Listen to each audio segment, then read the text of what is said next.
weekend's been crazy for COVID. Oh my gosh. I know.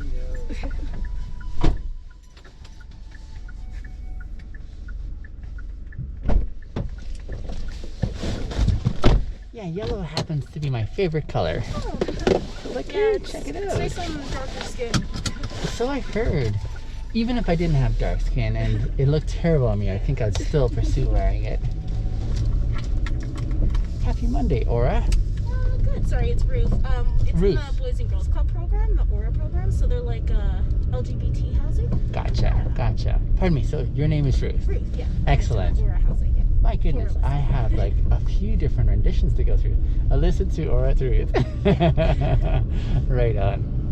I'm unfamiliar with this housing, so this is for... This is for LGBT youth that are at risk or experiencing homelessness. Homelessness is too, eh? Okay. So basically they help out if you have been kicked out for reasons of your sexuality or your gender or any of that, and they help you just kind of get your life started. Just because when you turn 18, Yeah. you kind of get screwed over in the city, but like you still have an opportunity until you're 25 to get yourself together. Yeah. So it's just kind of like help with school, help with driving to school, getting a place to live, just like support and therapy and all that stuff. I see. And who funds this? It's the Boys and Girls Club, so it's a non-profit organization, and they're global, if I'm not correct. Okay. Yeah. I've been in the program for 3 years now, and I'm hoping to go into school in January for social work to work for them. To facilitate further work, gotcha. Which implies that you like what you see going on there. Yeah, they're amazing, and like, I wish more people knew about a lot of the programs in the city, just even on top of like the Boys and Girls Club, like the Alex too. Like, they have so many good resources and stuff, and it sucks for people who are lower income or new to the city and don't know how to go around the city, and they don't have the survival street guide anymore that has all the resources for people, like even just the basic things, like I don't have food right now for me and my family for the week, but I don't want to go to the food bank. Here's some other resources that will just deliver food, fresh food to you, right? Wow. Yeah. So how do individuals find out about these resources when they don't know where to look? You can call through like 311 and ask for housing support. Okay. It's easier if you tell them that you're a youth. Most of the time you can get in through Boys and Girls Club, you can get in through Woods Homes. The best place to get in contact with all of that is honestly the Alex. Like, the Alex is the best. ALEX. Yeah, the Alex Health Center. Okay. Yeah. It's just over by Franklin Station, where the Boston Pizza is. Okay. Yeah. It's they've been running for a few years. They got so big that they had to push all of their centers in one place. They have like a kitchen down in Forest Lawn. Like, it's an amazing program. I hope that like it gets bigger. Like, it's huge already from what I saw. Like, they used to be in this little doctor's office that used to be a house, and they were in the basement, and now like they got this whole office with 3 floors, and like they have another place somewhere else. So it's just like, people need to know more about like these things, because like even with teens, like they don't have, some people might not be able to access certain resources because of parents and stuff, like doctors and stuff for like pregnancy tests. Like, and the Alex has a bus that goes to different schools during the week, so like if they can have more of those, and more people could be helped, right? I love giving back, and I like being able to help people who are just getting out of like youth and needing like an actual shot at life before they just get handed nothing. How often do you see stories that have a happy ending versus ones that you're more concerned about the forecast? So I also work with the youth section at the Calgary Homelessness Foundation, so we see more happy stories than we do sad stories. A lot of the time it's with addictions and stuff. Unfortunately, I did have 2 friends that passed away this year, in the beginning of the year, just during the height of COVID. Actually, one passed before lockdown, so. But it's it all goes kind of hand in hand with like mental health and then like mental stability. Like if you're not living in a secure place, your mental health is not going to be at that height of that you need. And some people might fall into addictions and then fall into other things and then spiral down. Sometimes if you are able to get to that person and that person is ready for that help, then it turns out to a success story and people are going to college and university and like doing big things. They're in the news and it's just like redeeming. Yeah. That's really cool.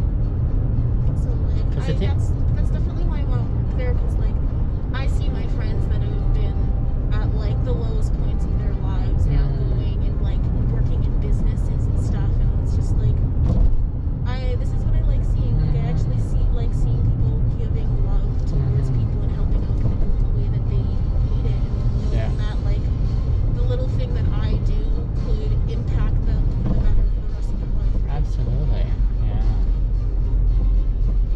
And the part is that it takes a lot of investment in these individuals when you're not seeing what most people would be looking for as far as, is this going to be worth my while? Like you're not guaranteed that at the outset, are you? Exactly.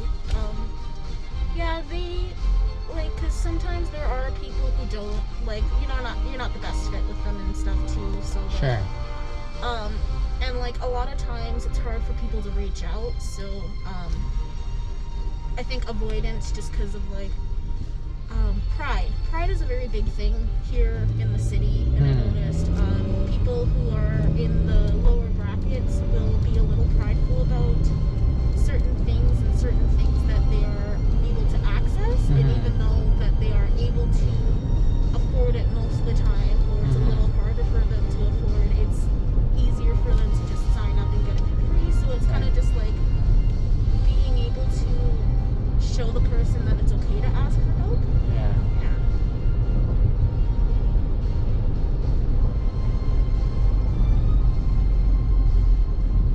It's been a lot different now, just because like our workers are used to seeing us at least once a week, and now because of COVID, like things are a lot different. Like I can't be in the same car with them, and like I have to be on with a mask with them at all times, and like usually I go out for a week, we go shopping, we go get something to eat, we hang out, blah blah blah, and it's just like this is a little different now.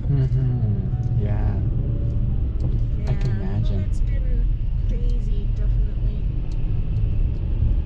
Like devastating in its impact socially. Definitely. I found like an app to start like connecting with other people from around the world, like Yubo, and it's called so it's called Yubo. It's basically like you live stream and then other people can watch or join with you, and then like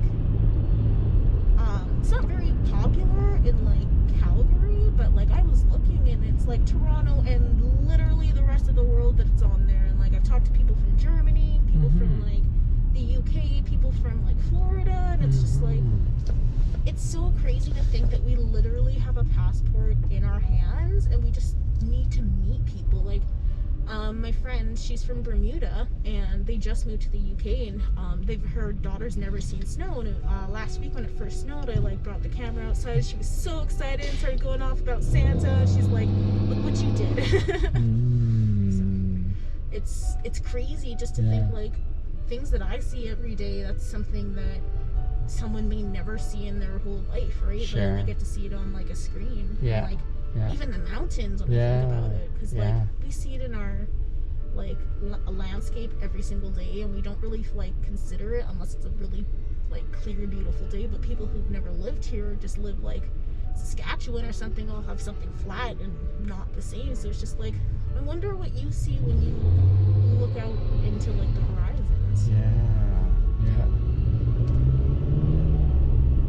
Have you always lived here in Calgary yourself? I'm born and raised. You are, okay. I've never lived outside of the city, so I'm ready to leave.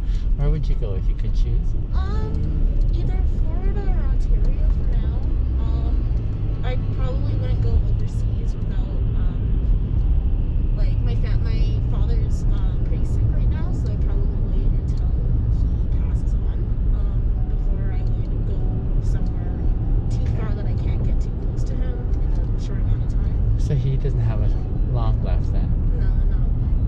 he's been sick. He's actually staying at the Care West right here. Okay. He's always been sick most of my life.